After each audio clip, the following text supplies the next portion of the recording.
Welcome guys in this new lecture of image processing using OpenCV and Python.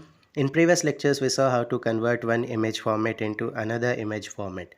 Now in this lecture we are going to see how to create one black background image using OpenCV.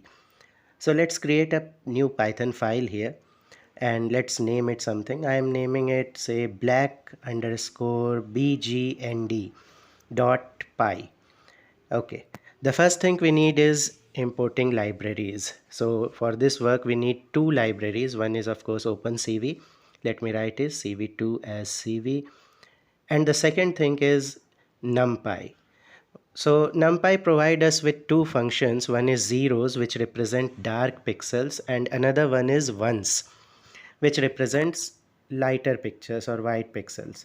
So I'm using np.zeros, which will create a frame of dark pixels, and the frame dimension I have to give, so I'm using 512 cross 512, and three channels I'm using.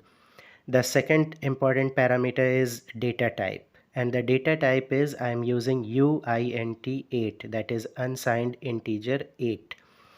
So why we need uint8?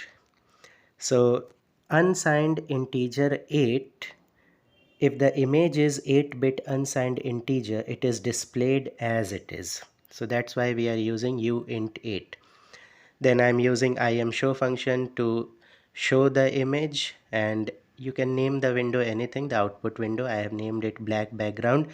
Then wait key function is used to hold the output onto the screen for infinite time period. Now let's run this and see. So this is the black background image, and it will just act as a canvas on which you can paint or brush the further images. That's it for this, and we'll meet in the next lecture. Thank you.